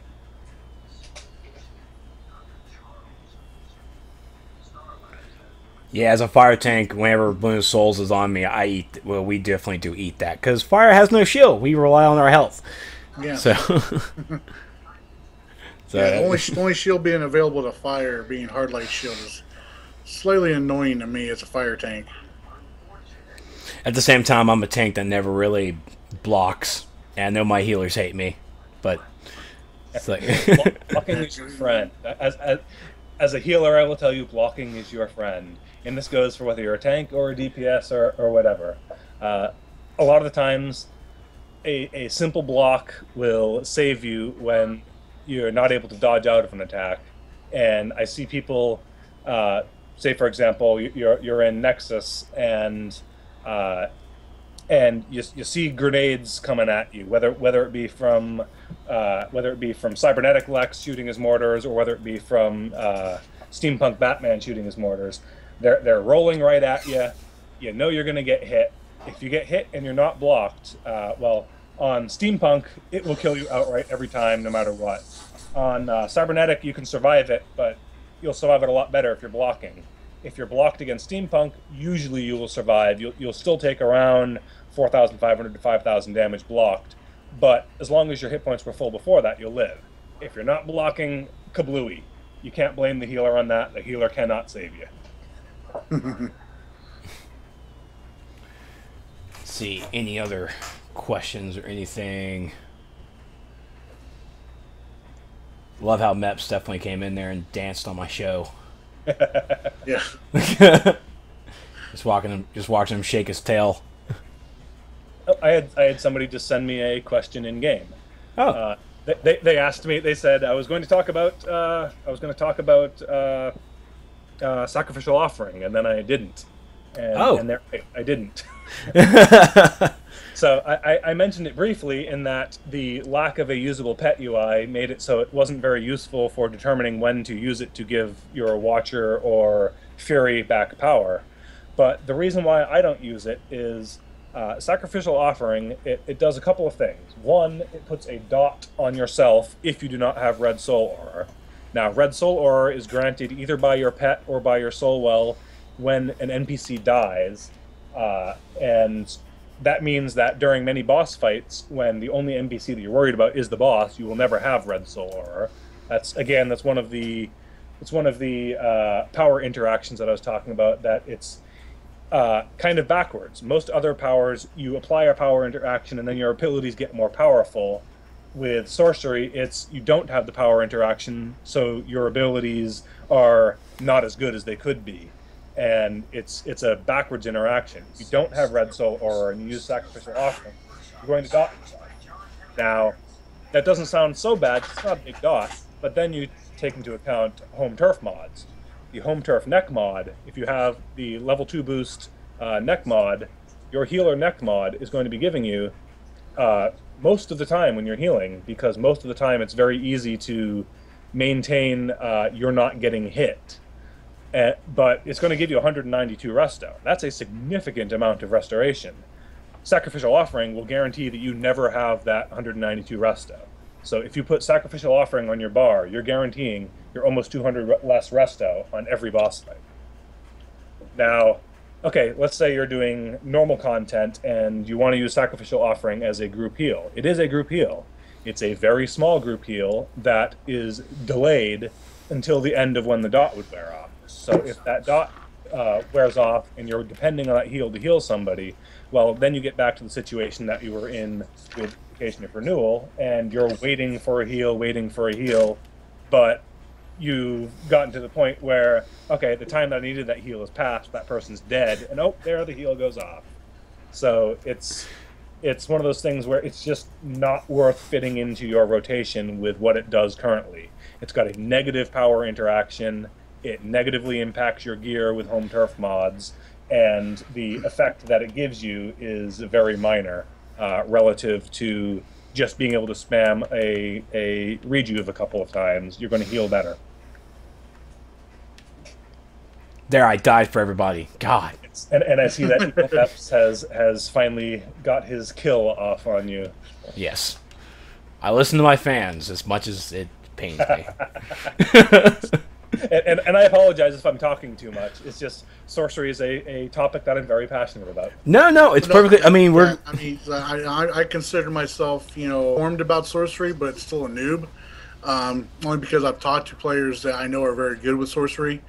But as far as, being very adept at it, I've got one loadout, video of me using sorcery, and I'm actually, right now, I'm on my sorcery tune on the USPS3, and I'm still trying to figure out, half of what you're talking about here, but I'm learning a lot more. So by all means, educate us. I mean, and that is exactly the purpose that I wanted Tharkis and I wanted Sora on the show. Is to, and I'll probably grab Cristania. We can have like a whole fire discussion because I know he's a fire tank as well, and we can just have a bonfire of talking. Yes. So I mean, and you're being really well informative, helping a lot of players out. This is exactly what the SourceCast is for. We're here to help the players, bring guests on so they can talk about what they love. And you love sorcery, and I miss sorcery. That's why I made this character. Yeah, and here I just ran to the power respec station so I could respec my powers, so I can show kind of the funny things that I was showing some people in my league that I was talking about the other day. The powers from sorcery that you never see anybody use. For example, the life element and the soul storm, and particularly with the latest patch with the how much they've made it so that the new icons show up over your head. Let's just, if there's anybody who's a PvPer out there and you want to laugh for a minute, just imagine anybody trying to get this ability off on you. I'm going to use Soulstorm on this sparring target. Now, mind you, if you can't see the cast bar on my screen, but this is a cast bar power into a channeled power, and at any point during the entire time, I can be interrupted. So here we go. I'm going to wind up for 4 seconds, and then I'm going to channel these balls out. And the entire time, and I notice on your stream you don't have the icon above my head, but if you were dueling me, for example, yeah, I see it. Okay, the entire time that I am doing this, I am vulnerable to lunge for almost 8 full seconds, and at any point during there, you can interrupt me, and I've just wasted a quarter of my power bar and done 0 damage. It's actually rather laughable.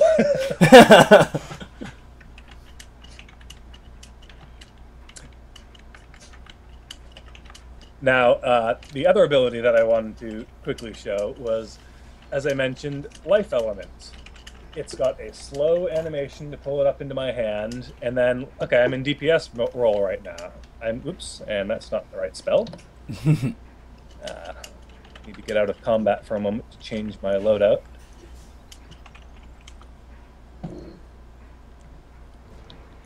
Yeah, 1 second.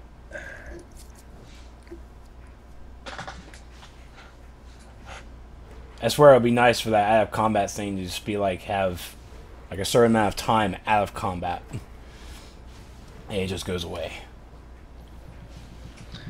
Right now, I'm trying to beat down the sparring target till it resets and gets me out of combat, so I can change my loadout. Right. Put the wrong box-shaped icon on my screen. I mean, it's always the thing with the sparring targets. You gotta run halfway out there just to get away from it to get out of target or get out of combat, because other people are attacking it as well. Actually, I am going to step into Gates of Themyscira and step back out to get out of combat. And that could work. But Life Element, as I said, it's something which on paper it looks like it would be cool. It's Yeah. you want to play with it. You're like, that's going to be awesome. I'm gonna basically summon heal barrels and throw them all around. But it never actually works in practice like that. Okay, so now I'm swapping my loadout. Now I'm getting Life Element on here instead of my Soul Well. Okay. And so if I take my life element here, let me make sure I get on your screen so you can see me. Yep, we got you. Now, I summon my life element, I get it into my hands, and if I tap my throw a couple times, it misses completely and blows up in my hands. Hey, yeah, we did see that. It does absolutely nothing. And so I can do this repeatedly until I'm out of power, and I will never give anybody a heal, and I will never do any damage with it. Ooh. And it's essentially, I mean, you can almost, and even if I don't double tap and I single tap, it can just completely randomly whiff and miss entirely. It's just bad. You can't rely on the power to actually have an effect. There is no use to ever actually using that power. It wastes a lot of time, it wastes a lot of power, and it doesn't hit.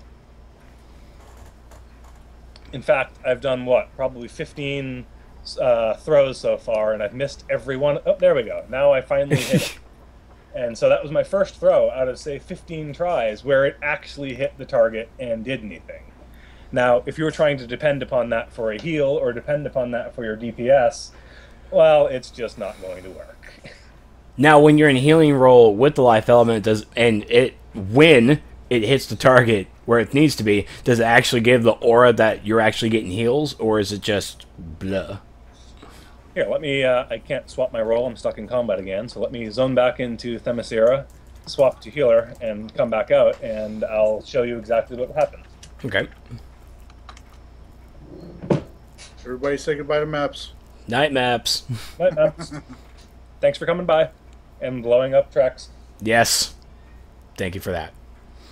And for those tuning in, especially those on YouTube, you're probably going to give me comments saying, "Stop standing around. You need to do more action." This is technically an audio-only podcast. I rarely do stuff like this on the show unless it's pre-recorded, because it's kind of difficult to manage talking on a podcast and playing a video game and trying to pay attention at the same time. I mean, I can only ignore Super Patriot for so long before he gets mad. I'm sorry, were you talking, Trex? Exactly. This Okay. is all right. What we got? Okay, so you're standing next to the sparring target. I'm gonna pretend that I'm healing and you're tanking that sparring target, and that sparring target's kicking the pants off of you, and I need to heal you. So I'm going to throw that at you. Holy crap! And as you see, I'm in healing mode, but it knocked you away, it knocked the target away, and you really probably didn't get much noticeable heal out of it. There's no heal going on. There's no animation showing heals. Nope. It's if you look, you have to look at your combat log, and you'll see a single message for the heal. It does not heal for very much, but say you were a tank and you were blocking, it might knock you back out of your block and get you toggled in the air and get you dead. Yeah, it doesn't even show. It doesn't even show that I even got like a heal. The last thing that my combat log says is MEPS.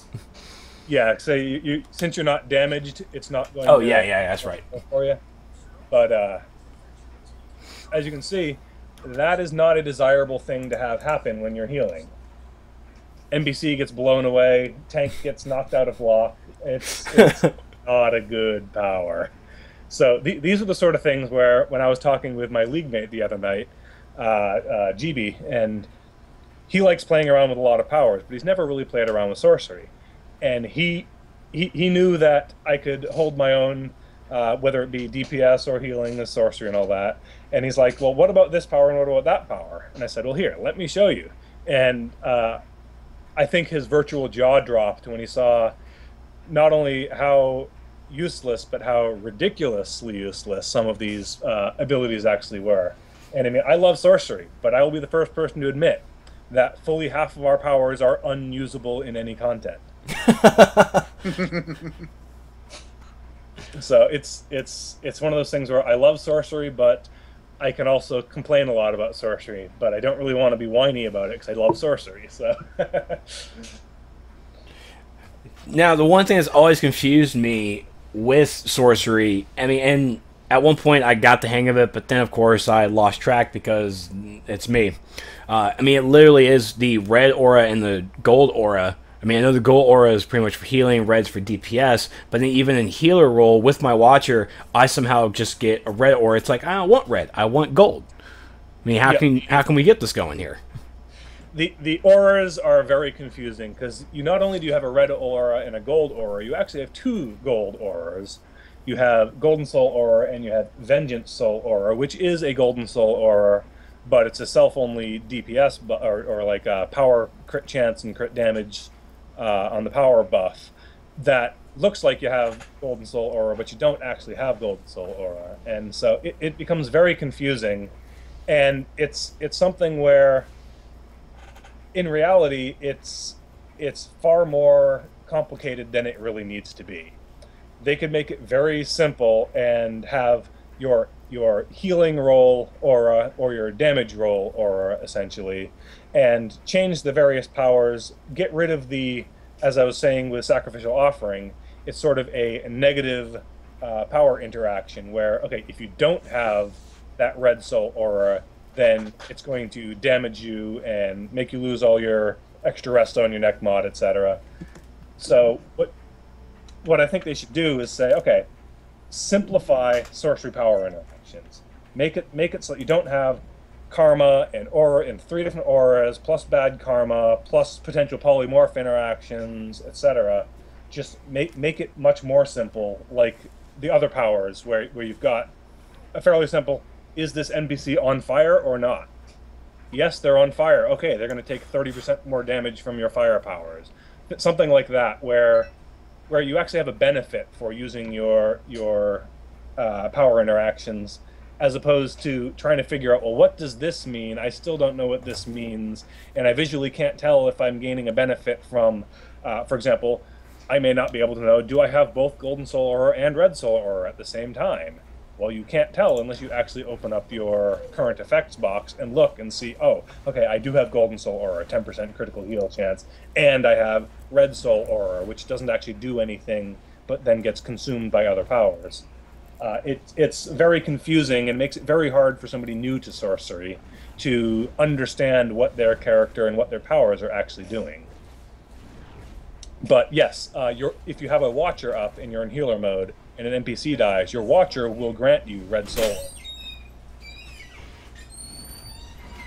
which then graphically overwrites your Golden Soul Aura, makes you think you don't have your Golden Soul Aura. So then you spam a couple heals again to try and get your Golden Soul Aura back, but you're actually just wasting power because you still have it. And it just needs simplification and to become less visually busy on your screen. Rumi just got home. Yeah, my daughter. Oh. Anyone else out there have any questions for Tharkis? Anything about sorcery or anything? Yeah, he's in chat too, so he reads it too. I think one of the questions, or one of the comments, was, I think it was actually Dave who asked, what is the number one thing you want changed in sorcery? Like, what number one power? See, I don't actually have a specific power that I would say, change just this power. It's more of a, I would ask for them to give sorcery a solution for the fact that it is completely lacking in an AoE range attack power that is at all spammable or usable rapidly. Give sorcery a power, give it something where it can get a power interaction from, say, bad karma to do extra bonus damage, but don't cause it to not do any damage if you don't have bad karma, for example.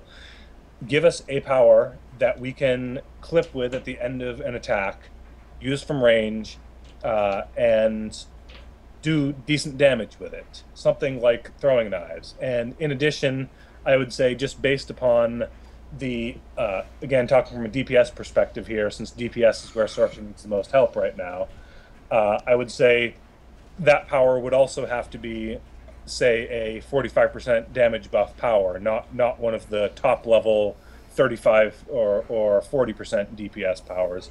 It needs to be something that sorcery doesn't have access currently to a 60% damage buff power that does any damage. Its 50% damage buff powers have extreme long recast times. Circle of Protection or Circle of Destiny, that's basically your 50% damage buff power, but you can only use it once every 20 seconds, which means that you can't maintain a high-level DPS buff for your DPS class. So if there's one thing that I could get for sorcery, it would be an ability similar to throwing knives, something that's an AoE damage from range that has 45% damage buff attached to it and does decent damage, something that we can power dump with. I'm trying to remember. There's actually a sorcery ability that has... Doesn't it have a 60% damage? Yes, Invocation of Renewal has attached to it a 60% damage bonus. However, Invocation of Renewal does 0 damage, and you won't get that 60% until you channel the full cast time on it to do it, which, if you're actually DPSing, means that, okay, if you put Enduring Damage mod in, and you use it at the very start of a fight before you engage anything, then you're going to get 20 seconds of that 60% damage buff that you will never be able to refresh during the fight, because you will lose more damage by waiting for and channeling that Invocation of Renewal for 0 damage than you would gain by having that buff over, say, a 40% buff and just continuing your attacks. I just see Von's question in chat right now, which is better for sorcery, might or precision. And that kind of goes down to one of the cruxes of sorcery as a DPS and one of the problems that it has. Sorcery is 100% might-based. Every power it has is based on your might. That said, for sorcery, you want to stack precision, because all of your abilities that are worth using in DPS role currently have extremely long reuse times. So my typical DPS loadout, as I said, I have Boon of Souls, I have Soulwell, I have Circle of Protection, I have Weapon of Destiny in there, and every one of those has a long reuse time. I'll drop my Circle of Destiny, I'll drop my Soulwell, clip it into a Boon of Souls, I'll hit my Weapon of Destiny, and then every power that I have is on cooldown for at least the next 5 seconds. I have no other powers I can use for a full 5 seconds, other than spamming my throwing knives, which is the reason why I use throwing knives, because it hits up to 3 targets, has a fast animation, and will allow me to keep clipping my melee combos. But I want to get as many melee combos in as I can, because I want to stack my precision, because since I can't be casting these powers over and over and using up that my power bar and using those might-based powers, I tend to mod all of my gear. My red slots, I'll put precision might in. I'll grab the precision-based gear in the T5 sets, and in my blue and yellow slots, I'll put Resto Precision and Precision Health in. So I'm stacking the extra precision, but I'm going for a balanced build with precision and might in the red slots, because it's not a...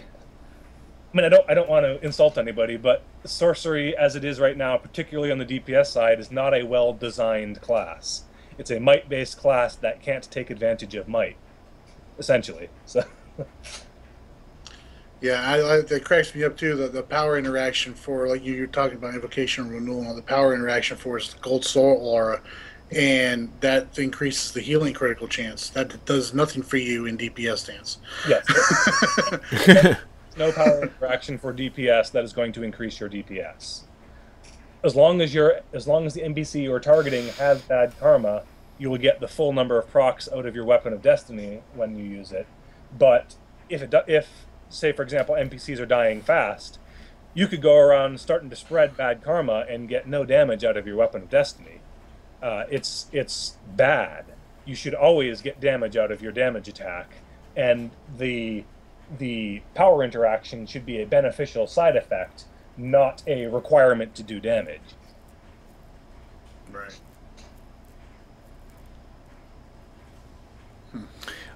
Burke Dave wants to know if your league is recruiting on the villain side. Yes, Pono Stars is currently looking. We don't do a lot of older content, but we are looking for people who are doing T5 content. We clear Nexus, we clear Paradox. We're doing Paradox with tunnels open. We're working on getting more than one tunnel down on a regular basis. So we are looking for players. We're looking for good players and people who just want to come on, log in, get something done, hang out with cool people. You can contact myself in game, and we do like to, before we just carte blanche invite people, we do like to run content with people and get to know you. The villain side on USPC is very small. Let's put it that way. Very. And as a result, we do like to get to know people before we just start inviting everybody. But we are recruiting, yes. There you go. There you go. And of course, Goodnight Tesseract, all the way from Odyssey. God, these Odyssey guys stay up, and I love them for it. Yes, they do. They're up late every time that I peek over there. Every FNL, no matter how late FNL goes, etc. You always see them on, and I think it's great because they're a great part of the community, and that's one of the reasons why I like DC Universe is we have a good community, and not every game can say that. Not every game can. I mean, we of course have. If we stay away from the forums, I feel we have a good community. But I mean, no, every forum is like that. Every community has those people that complain a lot. They have the people that are just diehard guys, and they have the people in the middle. Every game is like that. You're never going to find a perfect community, but you're going to find one that you're suitable with, that you're okay with, and you move on to that. I mean, we're building better and better. We're not League of Legends. I can say that now. No, we are definitely not. Heaven forbid. Heaven forbid. But all right, we're about to wrap up the show. If anyone else has any last-minute questions for Tharkis, or even for myself for Super Patriot, you guys are more than welcome to it. I do want to thank everyone for showing up on the stream in game, just coming in, just saying hi. I know I saw Evil Grid walking around. I don't know where he was. Yeah, this was Tharkis' first time being on a podcast, which I'm really cool that we broke that cherry for him. Well, thanks for having me on. I hope I didn't bore anybody, and I hope I didn't get too preachy because, like I said, I'm passionate about the game, and I try to let that passion show without getting too excited and too chatty. I mean, I do talk a lot. That's true. I know Super Patriot is over on the US PS3, most notably on the PvP side. I'm actually on US PC. We're both heroes. Tharkis has a villain and a hero, but I'm majorly on US PC on the hero side on the PvE. I do not like PvP. Tharkis, you're mainly on your villain more, aren't you? Yes, I'm usually found on my villain Tharkis. Although I can also be found, I run through with the Iconics League on the hero side, doing content, Paradox and Nexus and whatnot on my hero, not Tharkis. My hero, not Tharkis, and my villain Tharkis are exactly identical. Same loadouts, same power sets, same movement, same clothes, same costume. As far as I'm concerned, I'm basically playing the same character. I just get to pick who I'm playing with at the time. And if you try to send me a tell on Tharkis and you don't get me, hop on a hero and send a tell to not Tharkis. Or I also hang out on USPC. We have the VLFG channel and the LFG channel. That's not the all capital LFG channel. That were the two precursors to the in-game LFG channel, and I still use those to find members for groups. And those are cross-faction channels, so I can see those from either side. There you go. There you go. I saw Decon had a question here, and I may need to have actually Brittany needs to really answer this. Where did it go? Trex, what's Brittany going to do if you don't get 30 on the PlayStation 3? I'm going to get 30 on the PlayStation 3 before November 15th. Before the PS4 Really? launches. It's going to happen. Are you going to get PS4? I can say now I am going to get a PS4. You get PS4 because of the Twitch, aren't you? Yeah, I am. That's what sold me. That's what sold me, because I think the the Xbox One does Ustream or something. I haven't heard if they're doing. They have a partnership with Twitch also. Okay, they do. Okay, well, PlayStation 4 has DCUO, which I play the console for DCUO. So there, I'll get an Xbox One later down the road, but PS4, I'll try. I most likely will not get it on launch day, meaning that I'll probably get it sometime next year. But the PlayStation 4 will be the first console I pick up for next gen. Xbox One will come around. But don't worry, I'm going to get on the PlayStation 3 and get that sucker hooked up. I'm still free to play. I haven't bought a thing. I'm trying to try and go as far as I can as a free to player. Tried hitting me up in the middle of a Nexus run last night to carry him. Well, you shouldn't have been in your Nexus run. You knew what I was doing. I didn't know you were getting on. I announced it on Twitter. Yeah, I'm in the middle of a Nexus raid and I want to check my Twitter. What, you don't? No. Oh, I'm a bad raider then. Yeah, you are. I will alt tab all the way over. See, you don't have to alt tab. You're still in your game. All you gotta do is just like look away for a couple of moments. Me, I have to alt tab. I'm literally out of the game. Life and death in the middle of a Nexus raid. Von comes in. Do I need to use Invocation of Renewal for Sorcery DPS? That's a big no. It's a heal. You can use Invocation of Renewal as a clip to get out of some of the longer animations for Sorcery DPS powers. You have to immediately jump cancel it as soon as you start casting it. But in general, I found that in modern content, if I'm fighting modern content, I would rather have in that slot on my bar my finisher for the bosses that have large amount of hit points, rather than a clip to do my DPS a little bit faster for the rest of the fight. Yeah, I think. I mean, I think the only reason why any sorcery would want to use Invocation of Renewal is if they were using the Enduring Might tactical mod. I think that would be the only reason why, based off everything that you've told us about it, and everything. Because that Enduring Might tactical mod, it keeps your 60% bonus up for 20 seconds, no matter what powers you use. Yeah. Yeah, you essentially just not be able to refresh it during the fight, because Invocation is so long of doing no damage and doesn't result in any damage when you finish it. Yeah. What is Tharkis' favorite catchphrase and where did it come from? Okay, in game, whenever I log in and when I'm wandering around, whether it be the Hall of Doom or the Watchtower, my character, as you can see on the stream here, I'll step closer to Trex. Is a cat, and my character works for Sorcerey.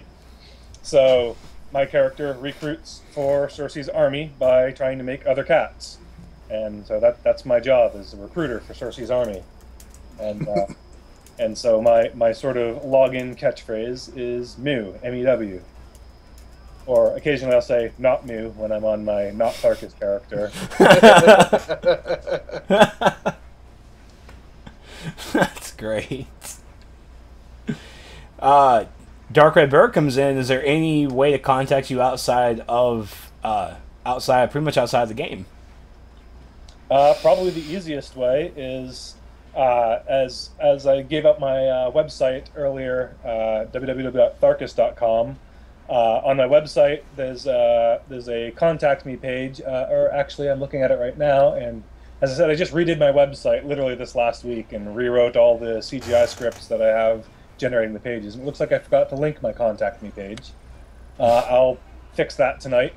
But I know my email address is also on the website in a few places, such as the Fanfare homepage, where I tell you how to get to me to correct any incorrect captions for photos. And it's tharkis@gmail.com. So nice and easy to remember. I feel that you should get a Twitter. I actually do have a Twitter account. I think I've posted one tweet in the last 2 years. A friend of mine made me get the Twitter account so that so that I could follow them, and so I followed them. I think I followed Jens at Spittle, and then I think I followed the at DCUO or whatever, and then I've never really actually used it since then. So I'm bad about Twitter. See, you gotta get on the Twitter on it because it gives you a rare opportunity to be able to troll Jens. You know, especially when he's talking about, he's having, when earlier this year when he had that big windstorm come through his backyard, and he was tweeting out pictures of the damage to his backyard, and I started that whole thing about him trying to hint towards the wind powers coming in there. he's like, no, this is serious. He's like, my fence is gone. See, if I want to troll Jens, I go to SLE Live and hang out with him, because the entire DCO team, they're a blast. They're very approachable. They're great guys. I hung out with Jens at the pool party, and we were talking with a bunch of other DCUO players at the pool party. And if you've never been to one, you should go. I know that you have, because I met you there for the first time this year. But everybody else who's listening or watching later on YouTube, if you've never been to SOE Live, it's my favorite convention of all the conventions I go to any year. I'm really sad because I spent the whole pool party with the EU guys who won the tournament, and then Slob and Buzzworthy. I mean, I had a great time, but it was still, I was there not with the DCUO crew, and I literally missed all these stories and all this fun time. I'm like, well, I was getting free drinks from guys, so I was gonna say no. I mean, I was gonna have to pay. Know you didn't say no, Trex. Oh yeah, I never say no to drinks. Anyone can go up to me. It's like, you want a drink? Sure. Roofie? What? Well, got roof on? Oh, my favorite. It's so delicious. All right. Well, we're going to go ahead and end the stream. I want to thank Tharkis for being on the show, for being such an awesome guest. Hey, you're very welcome. Thank you for having me. Yes, definitely. Thanks for coming. And whenever they get closer to announcing the release date for the Sorcery Nature powers, we'll bring you back on the shows after you have some time to play with them a little bit from the test server. We'll bring you back onto the show, and we can talk about their likes and dislikes on the changes. Which, I mean, honestly, coming from Gadgets, from Mental, coming from Fire and Ice, I haven't really heard that many complaints until now. That's when stuff is like, oh, look, stuff is broken now, and after bugs. Initially, everyone likes it. After giving it a couple of moments, people start complaining. Just gotta give everything time. Yep, and on the same token, I should probably go and make the post that I've been saying and telling people I'm going to make, and wade into the mess that is the Sorcery revamp thread, and actually post up my thoughts. Hopefully, it's a long read, sir. It's 18 pages now. It is. Yeah. It's long. So, oh crap, what was I gonna say? I lost train of thought. Lost it. Oh, you've been reading chat. Do you actually understand what everyone's going? Do you watch wrestling? Wrestling? No, I don't. I have a giant TV, but I don't actually have cable or anything. So that's okay. I use mine as a monitor all the time. There's a wrestler called Damian Sandow, who is this proper educated dude, and literally everyone's recognizing your voice with him. And so that's why people are actually wanting you to say you're welcome in certain things, because Damian says it just like that. Okay, I was wondering about that comment. I will have to look him up. Yeah, when you start, don't be scared if you start watching some of the wrestling promos with him. You're just like, oh my god, that is me. It's okay. It's a big compliment. Big compliment. But I want to thank you all for watching us again. Just in case you don't know, be sure to check out DCUniverseOnline.com to sign up for free on the PC. And you can also go to the PlayStation Network and search under DC Universe Online or DCUO, which is going to pop up, and you can play for free. You can check us out on our social media sites over at Facebook.com/DCUSourcePodcast, and also on the Twitter at DCUSourceCast. Sue Pitcher, where can we find you? Well, of course, you can find me on my YouTube channel, youtube.com/The Dice House. I'm also on Facebook, facebook.com/The Dice House. And I'm also on the Twitter at The Dice House there. Also, thank you again, Decon, for providing the link. Come by the kingdomcome.engine.com site. It's a community site I put together for all DCUO players, whether you are PC, PS3, EU, or US. Doesn't matter. You're all welcome. Even you, Michael Grid. Yes, where can we find you? You can find me over at facebook.com/Trexlight. You can also find me on the Twitter at ThisIsTrex. I am over 10K tweets. Woot, woot. Dude's got more than twice as many tweets as me, and I had to drag him onto Twitter. You did, and we can tell that story all the time. I don't care. I love Twitter. I can't believe I was not on this thing beforehand. So much fun, so much fun. You can also find me on my YouTube channel at youtube.com/Trexlight. You can also find me on my website at Trexlight.com, where you're going to find all the DCO Source podcasts there, including all the other great projects that I work on as well. You can also you'll be able to find the DCO SourceCast replays of this video on my YouTube channel. Probably around the same time I release the actual audio versions onto the website as well. I want to thank everyone for showing up, for entertaining us in chat. I want to thank Meps especially for killing me on stream. That was a big thing. You people are violent in chat. Let me just say it now. You people are really violent. And also, once again, thank Tharkis as well for joining us. It was really fun having you, and definitely great learning more about sorcery and what things need to be changed. For the love of God, devs, fix life element. I never knew. I never knew. It was so bad. Alright, guys. That is it for us. Let me go ahead and find that great outro music. We will see you guys next week. Actually, wait. DCO FNL is not next week, is it? No, so we're actually we may be able to start on time. Oh my God. We might even start on their time slot. Oh. Doing it. Next week, 7 p.m. Next Friday, 7 p.m. Be sure to join us for another episode of SourceCast. We don't know what we're going to do next week. I don't have any plans. Nothing's on my calendar. But join us. I'll figure out something. Yay, time slot back. But also stay tuned, because that is going to be the week that DLC 8 will be released for legendary characters. Everybody else, you guys are going to get it on September 3rd. Man, I actually might stream from the live because I want to play with Celestial. Yay! Celestial. What do you think of Celestial really fast? Me? No, Tharkis. You haven't played it. I have not played around that much with Celestial so far. So far from what I have played around with it, it's got some fantastic powers. Some of the comboing, it feels a lot like playing Hard Light as a healer, rather than a troller or DPS to me. At least that's the way that it plays for me. And so I think it's going to be a lot of fun. Yeah, there is no date for early access just yet. All we know is it's next week. We can cross our fingers for a Tuesday or Wednesday, but don't. I'm really actually crossing my fingers for a Tuesday, because I can go ahead and just clear the schedule for Tuesday night and just stream straight with leveling a new character. Yay! But thank you all so much again for watching. Here's that beautiful outro music. That's not the outro. It. Game's over. Step along, nothing to see. Get going before my good mood wears off. That means now.